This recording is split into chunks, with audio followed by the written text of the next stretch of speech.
என்ன கலைவாணி, நலம்தானா?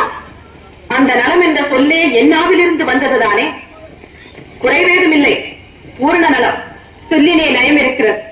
ஆனால் பாவம், உன் முகத்தில் தான் ஒருவித பயம் ஏற்படுகிறது. நயம் பயம் என்ற சொல்லை மட்டுமே கற்றுக்கொண்டு பேசிவிட்டால் அதற்கப்பால் ஜெயம் என்ற ஒரு சொல்லும் உண்டு.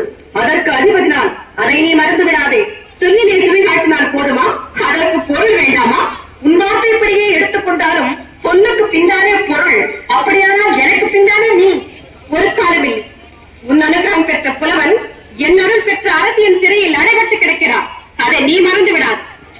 அடைபட்டு கிடக்கிறானே தவிர அந்த அரசிக்கு அடிமையாகிவிட்டானா, அல்லது அவரது கட்டமைப்பில் ஆப்பான புலவனாக சம்மதித்தானா, இல்லை அவரது உத்தரவுப்படி அவரை போட்டுத்தான் பாடினானா? இந்த கவியரசியை தவிர பூயரசியை ஒருபோதும் பாடமாட்டேன் என்று தலைவணங்க மறுத்து விட்டார்.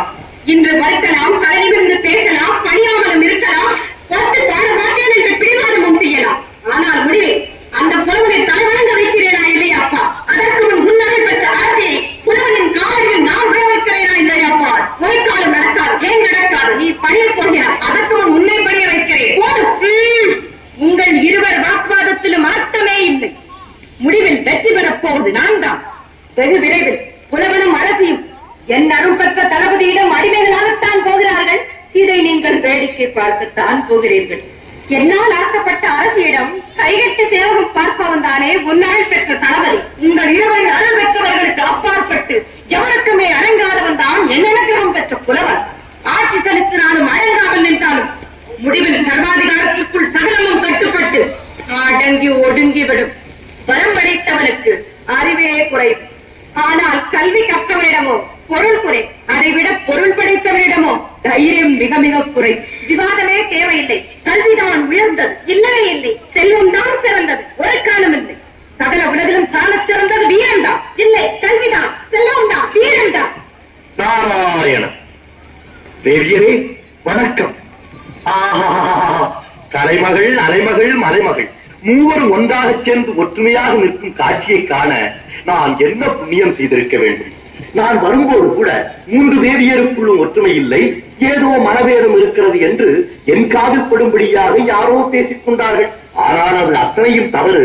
மூவரும் ஒற்றுமையாகத்தான் இருக்கிறீர்கள் என்பதை இங்கு வந்த பிறகுதான் தெரிந்து கொண்டேன். உண்மைதானே? கேலியா செய்கிறாய்? வந்த விலைக்கெல்லாம் காரணமே நீதானே? ஐயோ நாரதா, வந்தேன். உள்ளதை சொல். கலகம் வேண்டாம், கலக்கம் வேண்டாம். திருமகள் அருகில் இருக்கிறாள் என்று தயங்கி விடாதே. அத்துடன் மறைமகள் மேலும் மிரட்டி விடுவார் என்று பயந்து விடாதே. புரிந்ததா? நடுநிலை நின்று அறிவை கொண்டு முறையாக சொல். உலகில் உயர்ந்தது கல்வியா, செல்வமா, வீரமா? ஐயோ சொல்லு.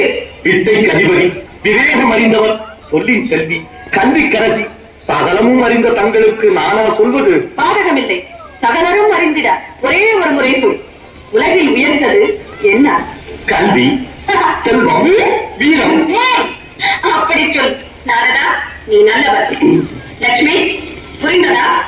சக்தி, போதுமா? நாரதா, வாய்ப்படி தந்தை, உண்மையை சொல். வளராது. தேவையில்லாமல் யாருக்கும் நீ பயப்படாது. நான் இருக்கிறேன். சரி. நிதானமாக சிந்தித்து பின் தீர்க்கமாக பதில் சொல். உலகில் சிறந்தது கல்வியா? யார் சொன்னது? செல்வம் தானே சிறந்தது. அதற்கு நிகரையது. கல்வியின் அறிவே இல்லாத ஒருவன் செல்வச் சிறப்போடு சீமானாக வாழ்வானாயில் படித்த புலவன் அவனிடம் சென்று பாடி புகழ்ந்து பரிசுகள் பெறுவதை இன்று உலகில் காண்பித்தோமே, அது மட்டுமா? இன்னும் சொல்.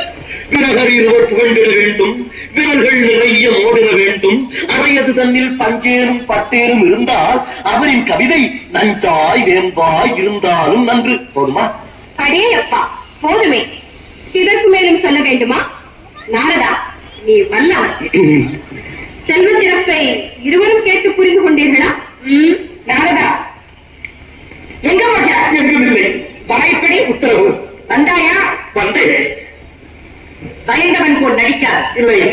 கோள் சொல்லாதே. இல்லை. பொய் பேசாதே. இல்லை. புரிகிறதா? புரிகிறது. நிஜத்தை பேசு. நிதானம் தவறி நேருக்கு மாறாய் பதிலை சொல்லி மேலும் என காத்திரத்தை உண்டாக்காது. கல்வி, செல்வம் இவைகள் தானா சிறந்தது? எந்த மனையில் சொன்னது? ஈரம் தானே சிறந்தது.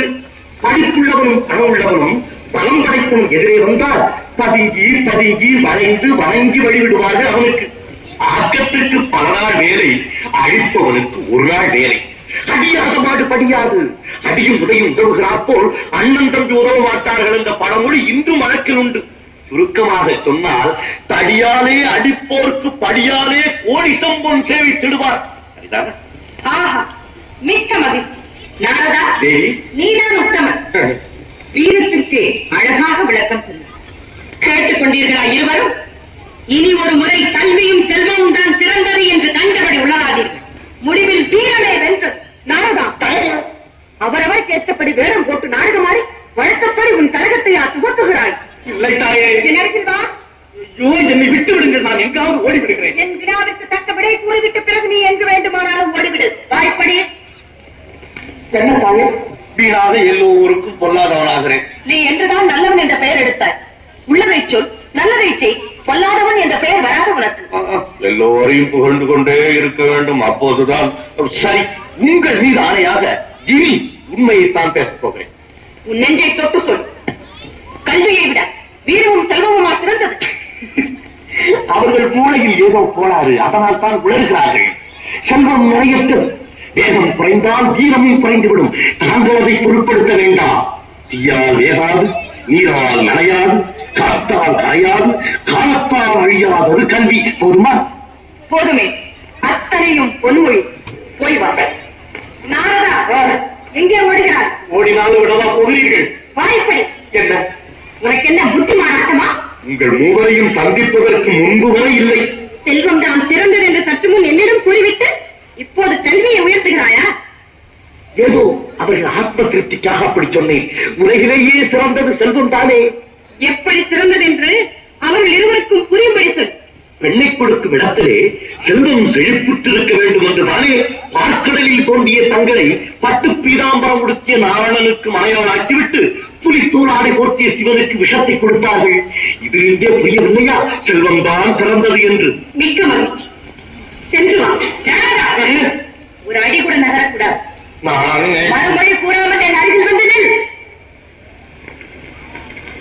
என்ன தைரியம் உனக்கு? இருவர் மிரட்டலுக்கு பயந்து விட்டாயா? இல்லை, புத்தியை ஒரு நிலையில் நிறுத்தி உண்மையை பேசு. சக்தியை விடவா கல்வியும் செல்வமும் சிறந்தது? செல்வத்தை குறைத்து கூறினால் பாவம் திருமகள் அழுதே விடுவார்கள். அதற்காகத்தான் அப்படி நடித்தேன். உண்மையிலேயே வீரம்தானே சிறந்தது. அது குறைந்தால் தானே அயல் நாட்டான் மிரட்டி பார்க்கிறான். பிறகு படைபலத்தை பெருக்கிவிட்டால் பயந்து தாராக பணிந்து விடுகிறான். சுருக்கமாக சொன்னால் வில்லையும் வேலையும் வைத்துத்தானே இரு பெரும் காவியங்கள் உறவுகிறது உலகில். சரிதானா? நாரதா, அழகாக சொன்னாய். இனி விளக்கமே தேவையில்லை. போய் வா.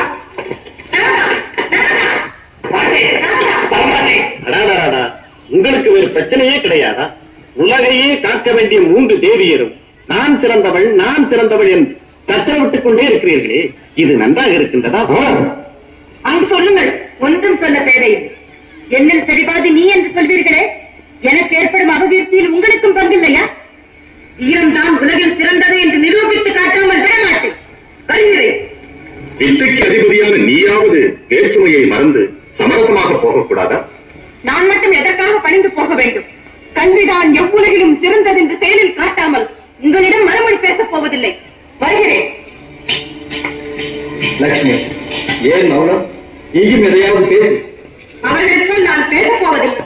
செல்வம்தான் சிறந்தது என்று செயலில் காட்டுகிறேன். வருகிறேன்.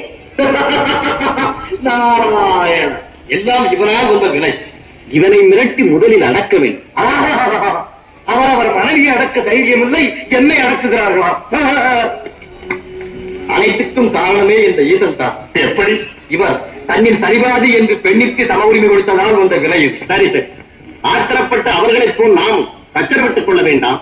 நமக்குள் என்றும் சமாதானமாகவே இருக்கும். இவர்களை இப்படியே விட்டுவிட்டால் இதற்கு முடிவு அது நம் கையில் தானே. சிறிது வேடிக்கை காட்டுவோம். பிறகு இவர்கள் மூவரை கொண்டே உண்மையின் தத்துவத்தை உலகிற்கு உணர்த்துவோம். எப்படியோ உலகாலும் நம்மை இவர்கள் ஆள்கிறார்கள்.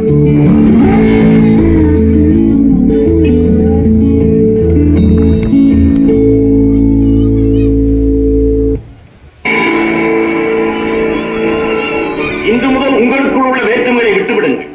நீங்கள் மூவரும் உயர்ந்தவர்களே. முதலில் ஒன்று சேருங்கள்.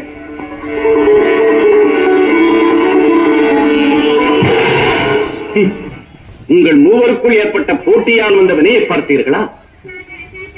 உங்கள் அனுகிரகத்தை மூவருக்கும் கொடுத்து அவர்கள் ஒருவரை ஒருவர் அடக்க நினைத்ததால் இந்த செல்வபுரத்தின் அமைதியே போய்விட்டது. தலைமை பீடத்தில் இருப்பவர்களுக்குள் ஒற்றுமை குறைந்தால் ஆளுக்கு ஒரு கூட்டம் என்றும் நாட்டில் மக்களிடம் பிளவு ஏற்பட்டு விடுகிறது. இனி நடந்ததை மறந்து விடுங்கள். முதலில் நீங்கள் மூவரும் ஒன்று சேருங்கள். பிறகு உங்களால் ஆக்கப்பட்டவர்களையும் ஒன்று சேர்த்து விடுங்கள். சுவாமி, நாங்கள் அறியாமல் செய்த பிழைகளை மன்னித்து அருள் புரியும்படி கேட்டுக்கொள்கிறோம். சுவாமி, இனிமேல் எங்களுக்குள் இம்மாதிரி போட்டியே ஏற்படாது. சுவாமி, இந்த கணமுதல் மூவரும் ஒற்றுமையாக இருக்கிறோம் என்று உறுதி கூறுகிறோம். எங்களது பூர்ண நல்லாட்சிகள். நாராயண்.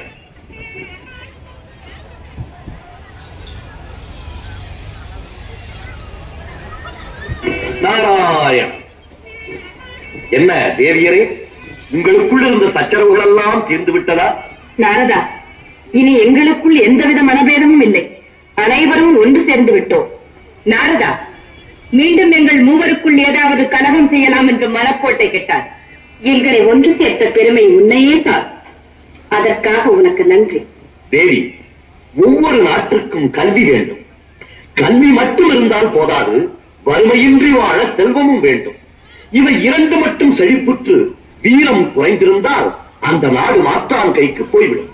ஆகவே கல்வி, செல்வம், வீரம் இம்மூன்றும் சேர்ந்ததுதான் ஒரு நன்னாடு.